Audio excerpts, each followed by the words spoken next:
Hello there guys, Massacre, and today I'm going to give my opinion on the best DLCs for GTA Online. Now, this was a video that I made about over a year ago, in I think September 7th, 2014. So that's whenever I made a video of this, and this was before the LTS update. So it was right after the flight school update, so that it was in between that. And I just want to make a sort of a extra video to that. And sort of a part 2 to that, since we have gotten a lot of DLCs in 2015, and this is the beginning of 2016, so I thought it may be a good idea to just sort of talk about what are the best DLCs for this game, and that's what I'm going to be doing in this video. Now, this video may take a while to get through, because the amount of DLCs that we've gotten, free content updates from Rockstar, has been 18 total DLCs since the start of GTA Online. If you don't count like the extra patches or the creator update or anything like that, if you're talking about what DLCs actually added new content, 18 total DLCs. Now, if you narrow that down to like the original DLCs, so like duplicate DLCs, like the Festive Surprise DLC or the Part 2 to DLCs, if you take away all those, it will be 14 total DLCs. So keep that in mind. Right now, it is in the beginning of January 2016, so if you're watching this later on, there may be some DLC that comes out that's not on this list. That's the reason why I'm going to go from the worst to the top, and the last DLC I talk about will be my favorite DLC.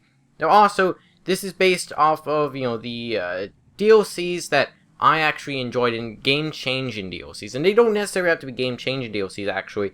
They can just be DLCs that I enjoyed playing, or that I still use their content today. Like, some DLCs I just forgot about, really, and I just don't use any of the content from them. But then there's some DLCs that are so memorable that I actually still use a lot of their content today. So that's how this is going on. Also, in the description, I'll leave links to all my playlists for all my other DLCs. Now, keep in mind, after the Flight School update, I have a playlist for pretty much every DLC that's come out since then. So if you want to check out some information on those DLCs and a playlist and a review for all those DLCs, since I believe the LTS update was the last DLC where I made a review for, and I think I've done for every single one since. If you want to go check that out, there will be links in the description. Also, before we get into this, I do want to make it clear that this is my opinion, and you probably will disagree with me on a few of the picks here. That's why I'm going to be asking you guys in the comments if you do disagree, or if you have a different list that you wanted to put in the description. And let me know your picks in the comments, from the best to the worst, or the worst to the best, actually. Also, just respect other people's opinions in the comments as well. We'll probably all have different opinions, but just make sure that you respect other people's in the comments. Anyways, let's get into this. So, the worst DLC in GTA Online, for my opinion, is the Beach Bum update. Personally, I just don't like the Beach Bum update. There's something about it where it just didn't add much new content. And honestly, I'd say that's probably the most useless DLC, is what I'd describe it as. Because there's nothing in this DLC that I actually really care about. The clothing, I don't really use. The tattoos, I don't use. The new cars, I mean, the only one that I may use is maybe the speeder and the Bifta, and that's just because I have the speeder already and it was free. And I really don't use the Bifta all that much, unless maybe it's a karting track, one of those karting races. That's kind of the saving grace of this DLC, is the Bifta, but even then, I don't use it all that much, and even the weapons are terrible in this DLC. Now, you can cut some slack on this DLC because it was a completely free DLC, and it was the first DLC for GTA Online. But honestly, there's not much in this DLC that I actually really care about. Aside from maybe the speeder, I may use that, but I don't even really use boats in this game. So this DLC doesn't really mean much to me, and it's not really that memorable at all, just because the content wasn't that good. Next, moving on, is the Valentine's Day DLC. Now, this was the third DLC that was added to GTA Online, and I liked it, but it didn't add much content at all. It just added one new vehicle, one new weapon, and some clothing, and some masks. And I actually never even bought the mask, and I only have like one outfit set. And while the Gusenberg Sweeper is cool, and the Roosevelt's a cool vehicle, I don't even have the Roosevelt anymore, so yeah, that was a pretty stupid decision, because I got rid of it to get the Turismo whenever that DLC came out, so that's kind of a stupid decision that I got rid of that and not some other car. But that was whenever we only had one garage anyways, so yeah, I just don't remember much about this DLC. I wasn't playing GTA Online at that time much anyway, so I don't remember much about it, and I don't really care much about it, actually. The Gutenberg Sweeper is a cool weapon, kind of underused a lot, but it does have some cool attributes to it. But other than that, I mean, the Pinstripes outfits are very cool, and I do like the theme of this DLC. This probably is one of the best themes for a DLC. It's sort of like a holiday DLC, but it also has like this 1930s mobster vibe to it, which I really did enjoy. I think this has one of the best themes for a DLC, and I would love a DLC like this. That's one of the things that inspired the World War II update for me, which was one of the first DLC ideas I ever put up on YouTube. But other than that, other than the theme, the execution wasn't that amazing in my opinion, and just because the content went away very quickly. So that's why I'm putting that at one of the lower spots, but it could probably be a little higher if it was more recent. I remembered more about it. Next is the Halloween Surprise DLC, and this was a recent DLC, and it was cool. It was a cool DLC, but the content, it added the flashlight, it added a few masks. I don't think it added any clothing at all, and it also added the Slash Adversary mode, which I love the Slash Adversary mode, but that could have just been added in any DLC. Other than the Slash Adversary mode, there's not really anything that I really enjoy a lot. There was the Lurcher and the Frankenstein, which is cool. I like those vehicles. But you'll see a lot with these holiday DLCs is since they don't add much content, and, you know, sure you could argue, well, it's a holiday DLC, it shouldn't add much content. And I would agree with you on that. But just whenever you compare it, you know, to all the DLCs in general, I have to put them all in the same category, right? So even if it's a holiday DLC, I still have to judge it as a DLC. And that's why the Halloween Surprise DLC isn't one of the best. And that's why. So next is the Independence Day DLC. Much like the Halloween Surprise DLC, it's a holiday update. I'm not a big fan of the holiday updates. Sometimes they're cool, and they are interesting. The Independence Day DLC, it wasn't really that amazing in my opinion. The weapons were interesting. The musket was a cool weapon. Not effective at all. And they also had the fire launcher, which I would say this DLC was much more if you could actually still buy ammo for that fire launcher. I guess, you know, it makes it more rare and stuff, but they only do it for like New Year's, and they only let you buy ammo for the Independence Day DLCs, you know, during that time. So that's why the clothing was cool, and also they added like the Liberator monster truck, which was an awesome vehicle at the time. But now, since they've added like the Marshal and stuff, it's kind of just took away from the uniqueness of the Liberator, which was awesome at the time. Next was the LTS update. Now this was the, pretty much, aside from the Beach Bum update, and aside from all the holiday DLCs, I'd say that this was the most lackluster DLC that was an actual like holiday DLC or something like that. That wasn't a holiday DLC, that is. This was a pretty lackluster DLC. It was cool. You know, the weapons, like the marksman rifle was cool. The clothing was cool. Even the heavy shotgun. But the vehicles just felt bland. We got the Hakachu. We got the innovation. We got the fur, which I love all those vehicles. But the lack of customization really just got to me. I think that was like the first DLC where all the vehicles had no customization. They added no customization at all. And that just kind of got to me. It just felt bland. Like it wasn't really much content at all. All they really added was a few clothing options, like 5 different outfits, 2 new weapons, and 3 new vehicles that had no customization, and they weren't even that good, aside from maybe the Hakachu. But, you know, performance-wise, they weren't even that good, especially the Furore. So, while they looked cool, it was a cool idea for a DLC, and it also added the LTS thing, which I would have probably put this DLC much worse if it wasn't for the LTS creator. The LTS creator has created a lot of good jobs, like, say, Snipers vs. Stunners. Could you imagine GTA Online without Snipers vs. Stunners, or even those other, RPGs vs. Insurgents, or all those other versus jobs? You would have never had those jobs without the LTS creator, which I do like. The LTS update was a cool update. It had a cool idea, but the content, it wasn't that amazing. Aside from maybe the marksman rifle. That was probably the only thing that really I still use today. So next is the Flight School update. Now this came out right before the LTS update, and I feel like both of these DLCs, the LTS update and the Flight School update, just felt lackluster in content. You know, they came out pretty similar time-wise. And I feel like that was just because everybody was waiting for the next-gen release for GTA 5 on the Xbox One and PS4. They just kind of put out bad DLCs. You know, Rockstar just didn't really seem to care about the DLCs. Now, I'm sure a lot of people probably would say that this was the worst DLC ever to GTA Online. Honestly, I only like this DLC just because it was like the first DLC I covered on my YouTube channel. And that was fun. It was very fun just to make videos on this DLC. You know, making videos on the Cocaine Classic, making videos on the event weekend, which was one of the best event weekends Rockstar's ever done for GTA Online. I gotta congratulate them on that. But like, for content-wise, we got one vehicle, we got one car, we got 3 Pegasus vehicles, which, while they were cool, the Bezra I liked, the Swift is kind of cool, they were very expensive, and they didn't have any weapons, so there really not many people even used them, aside from maybe the Miljet had its place, but other than that, there wasn't really many people using these vehicles, especially the Cocaine Classic. It's a cool looking vehicle, but not many people use sports classics. It's also wanted to added one outfit, and one hat, and then it also added no weapons, nothing like that. And it was kind of a disappointing DLC because a lot of people were expecting like the Hydra or something to be in it.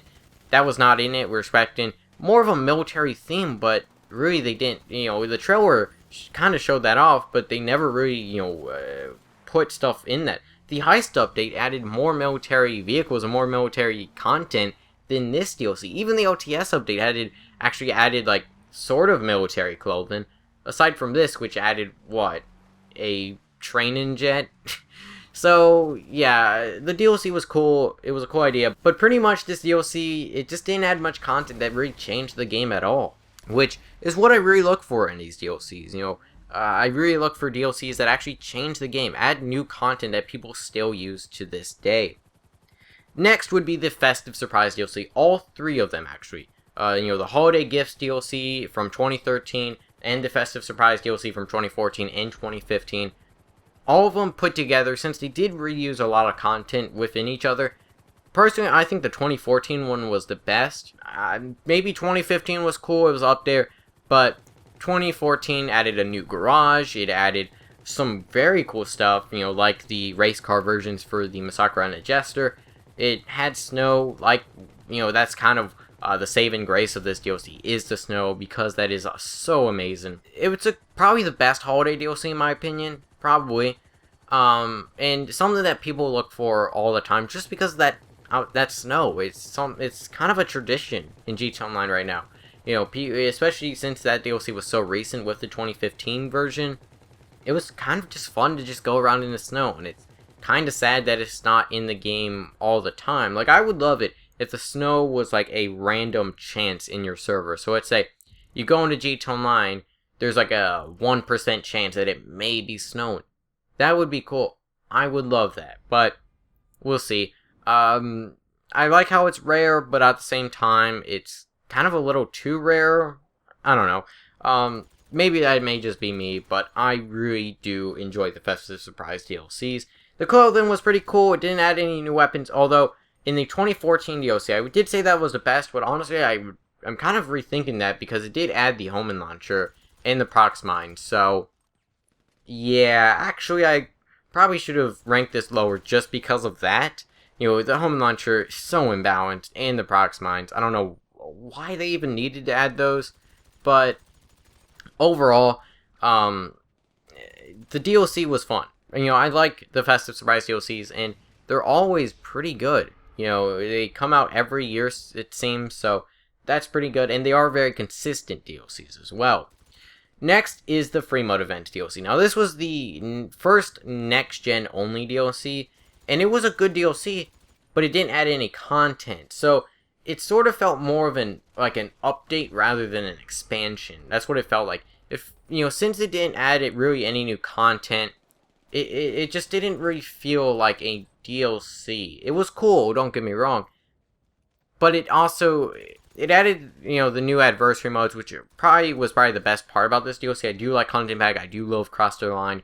I'm sure all of you guys know that, since I always talk about it on my channel, but those are probably the 2 best adversary modes in the game, and they were very fun to play. It also made a lot of changes to GTA Online. Like, if I were to talk about patch notes, this would be one of the best patches for GTA Online. But just for sheer content-wise, it didn't add much.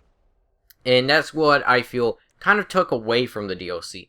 Because a lot of people probably were expecting a lot of content.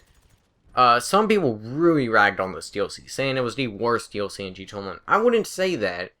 It was different, but I don't feel adding a DLC that has no content, weapons, guns, or anything like that, is a good idea for Rockstar.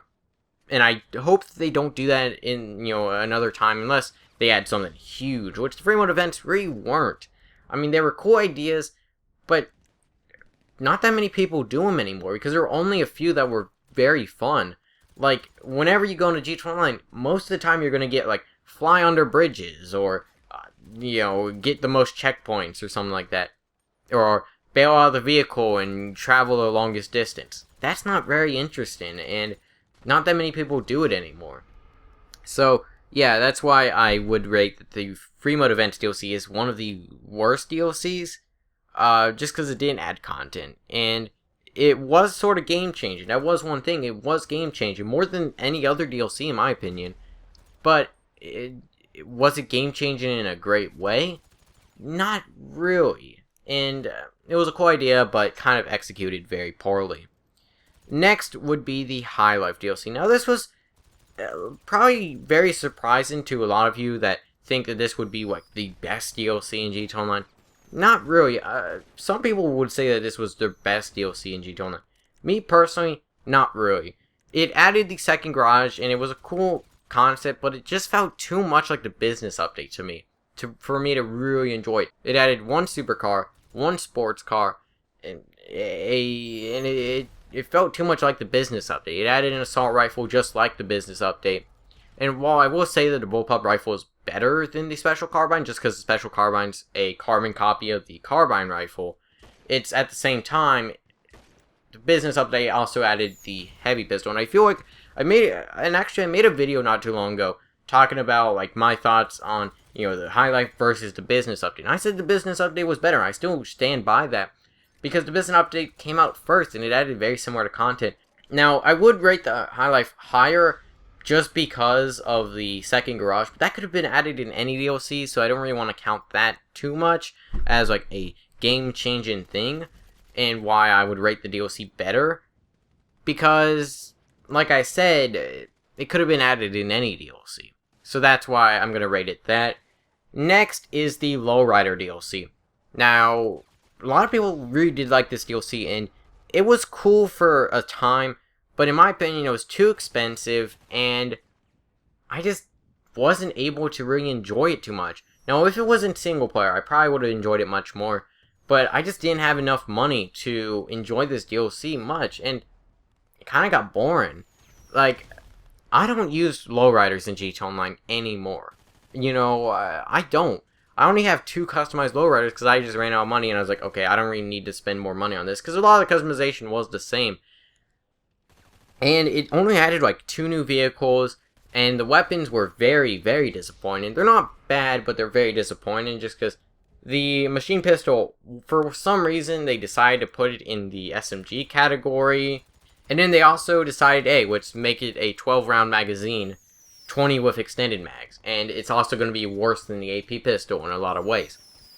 I just hate the machine pistol. I don't use it at all in GTA Online, just because the AP pistol beats it out in almost every single stat. So the weapons were very disappointing. The machete's cool. The missions were cool. The score was cool for the missions. The outfits were very cool, but it kind of got boring. After you do everything in DLC, there wasn't much pulling me back. I like DLCs where it's like, over time, it doesn't seem to, fade. This DLC did. And that's why. It was kind of game-changing, but it didn't stick with me for some reason. Maybe it's just because I'm not into lowriders. I was never asking for a lowrider DLC. And while it's a cool DLC, and a lot of people did enjoy it, I just was like, meh. After a few weeks, I just kind of got bored of it. Next is the business update. Now, this was a good update. it was the first DLC that added, like, high-end content. You know, it added a new supercar, it added a new sports car, it added some new high-end clothing, new weapons, like, new actually good weapons, by the way, that were, like, assault rifles and the heavy pistol and stuff like that. It was a good DLC. It added some new masks, and I feel like this DLC just gets overshadowed by the High Life update, but I like it more. Sure, there wasn't really anything to sort of make the name, like, it was called a business update, right? There wasn't really any business going on, but just content-wise, it was a good DLC, and I did enjoy it a lot. Maybe I'm not the biggest fan of the special carbine, but other than that, I think everything in this DLC, I enjoyed. The Turismo is a cool car, maybe not the best supercar, maybe not my favorite, but it was a good car. The Jester is one of my favorite sports cars. The Alpha is a cool car. The Vestra is a pretty awesome plane, and the clothing was pretty good, and the weapons, like the heavy pistol, was one of the best, one of my favorite pistols in the game. So I really do like that DLC. Next is the Executives and Other Criminals DLC. Now, this DLC was disappointing. It's still good, and it was a very recent DLC. It was good, and it was fun to play, but it was disappointing because I was expecting a lot more. I was expecting a lot more from the apartment creator. You know, I was expecting a lot more from the customization of the houses. I was expecting a lot more from the houses, because for some reason you can't even, like, go out onto your deck and stuff, which was gonna be pretty cool if we could.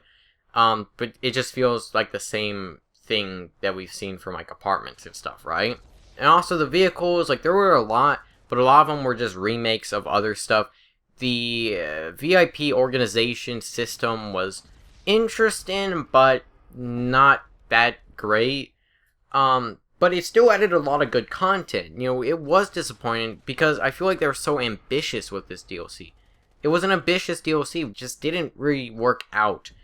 But even though it didn't work out like what I thought it would, it was still fun to play with.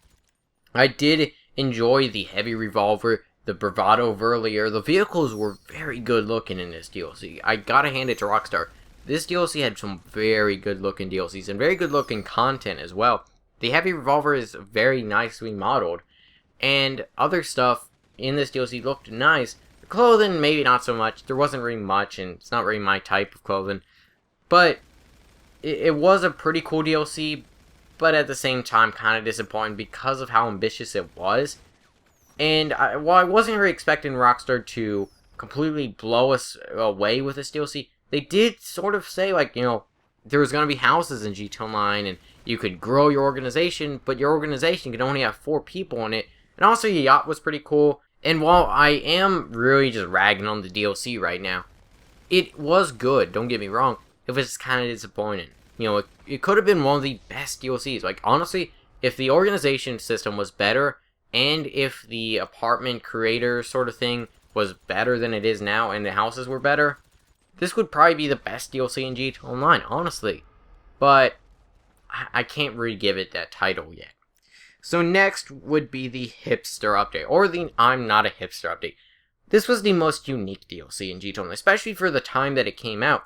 It didn't add any new supercars, and while a lot of people were very disappointed in that, it added a new smart car, it added a new Dubsta 6x6, which was a level 100, sort of reward, which was very cool. The new clothing was very good. The weapons, maybe not so much, but just the cool concept of it. It was different. You know, a lot of the DLCs are like, you know, the Lowrider DLC, or the Freemode Events DLC, or the Ill-Gotten Gains DLC, where it's, you know, very rich, or something like that. They always have this certain theme. And this DLC, I think, has one of the best themes. It was original, it was very good, and I did really enjoy the I'm Not a Hipster update. It added very cool, customizable vehicles. The Pagao is one of the best vehicles in GTA Online, in my opinion. The best sports classic, one of my favorite cars to drive. It's very underrated, but I do love the Pagao. And a lot of the vehicles were just unique. Something we haven't seen in GTA Online before or since. We haven't seen vehicles like this. And honestly, if there was any DLC I'd like to have a part 2, version of, it would definitely be the I'm Not a Hipster update. No doubt. The amount of customization in this DLC was insane, and one of the best DLCs ever for GTA Online. I think that I put this second in my original list. I would honestly say it could have been number 1 if I revised that list, like in the last, whenever that first video was made in like September of 2014. I think I would have made that number 1, but since we've gone, more recent DLCs, I just can't. And so that brings us to the second best DLC in GTA Online, which for a lot of people would probably be number 1, but I'll talk about that later, which is the Heist update. This DLC was huge. The biggest DLC in GTA Online, no doubt. Probably, 4 times bigger than any other DLC in GTA Online. It added 5 new heists. It adds a lot of good money-making methods for GTA Online. It also added a lot of cool vehicles like the Kuruma Armored. It added the Insurgent. It added the Hydra, the Savage, the Valkyrie. A lot of cool stuff. The Flare Gun, which it's a fun weapon. Sure, I would have liked this DLC to actually have, an actual like assault rifle or something. I feel like that would have fit the theme a lot better, and that would have probably made it number 1. Just because I was expecting a actual weapon in this DLC, and I was liking that because right before this DLC came out, that was like right whenever I started GTA 5 Gun Guide. So sure, like the fact that it doesn't have a weapon isn't that bad. Just to me, since I was very excited to make a GTA 5 gun guide, and then they give us a flare gun, which isn't even that effective, kind of disappointed me a lot. And then we also got stuff like, the new clothing, and this was a big DLC. I loved making videos of it. Sure, it took over a year for Rockstar to even release. Probably almost 2 years, actually. But the amount of content was so good for the wait. Like, it was so worth the wait just to get an awesome DLC. This was amazing from Rockstar, and I think, honestly, I'm excited for a Heist 2, if that ever does come out. That would be awesome. They said that they may not ever do it, but I would love it, because the heists were fun, and this is also one of the best DLCs for replay value. Honestly, I'd say it's the best. The content in this DLC was fun, and that's something that you can't really say about the other DLCs. It added all these new missions, it added different stuff, different things to do in GTA Online. It also added the adversary modes, which, well, at the time they weren't the best, just because they got really overshadowed by the other stuff. It also, they were a lot of fun, and they have improved on, and Rockstar has added more adversary modes. Also, the amount of good content that we got from this DLC, like the mask and like the new clothing, was very good. The only thing that does hold it back, and the reason why I made it number 2, and you're gonna see with my number 1 pick, which a lot of you guys have probably already assumed if you just use the process of elimination. I was very torn, really. Like, I really was. I was like, okay, I need to give this maybe number 1. Should I give it number 2? And I was very torn. The reason why I gave it number 2, even though it was a very good DLC, was the amount of glitches that it caused. Just to name a few, whenever you went into GTA Online with this DLC, we got where if you got meleeed, you lost all of your attachments on your weapons, and whenever you went to Freemode, you had to reapply them. There was also the Scarecrow glitch, which I don't think was actually in this DLC, but it was a DLC to try and fix some other stuff, and then it broke the Scarecrow glitch. It's very weird how that happened, but it came out right after this DLC. It also broke, like, whenever you went into GTA Online jobs, like deathmatches, you would have attachments on your weapons. So, yeah, like, it just broke a lot of stuff. And if you go back and watch some of my videos, I'll be talking about that. And it was a good DLC, but it just broke a lot of stuff. Also, the matchmaking was very weird for Heist. Like, the heists were cool, but whenever you're playing with randoms, sometimes they're never going to do good at all.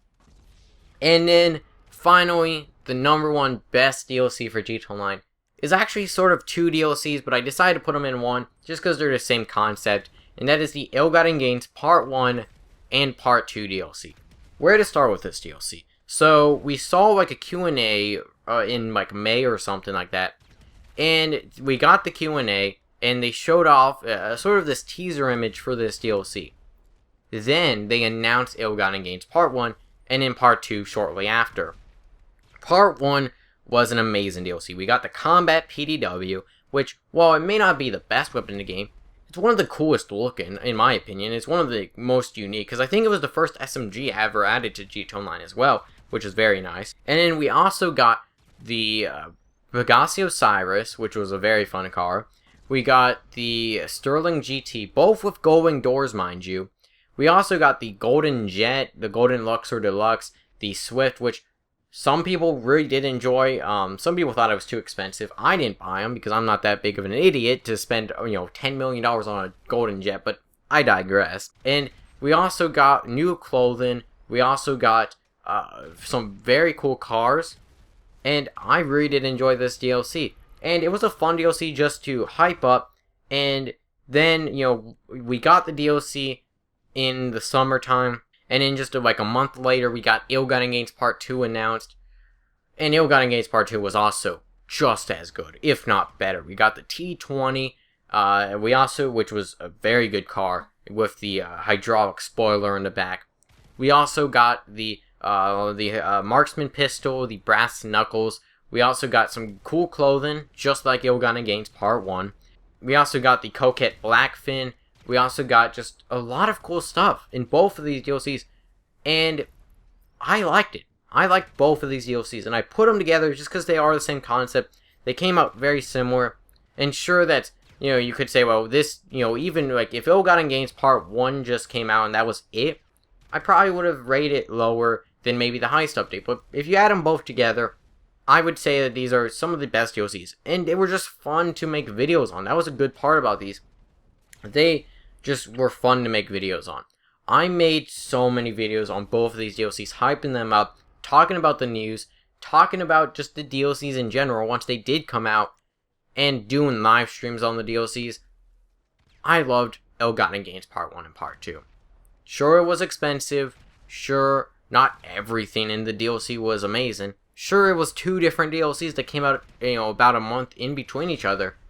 But I love them. And I think that they are the best DLCs in GT Online. And I just enjoy them a lot. And it was also the last DLC that came out before last gen got dropped. So that's another thing. But I've been talking on for like 35 minutes already. I think I should probably end off the video here. Thank you guys for listening. I actually was not expecting this video to be that long. Probably going to cut it down quite a bit. But anyways, let me know your thoughts on the best DLCs for GT Online. What do you think is the absolute greatest DLC for GT Online? Also, what do you think is the worst DLC? Let me know, like, if you want to go in and in your comments just put, like, the top 14 DLCs or top 18 if you want to put every single DLC just in order from best to worst or worst to best, you can do that. Or if you just want to say your best, your favorite DLC, do you agree with my list? And just also, I want to say before you do that, this is my opinion.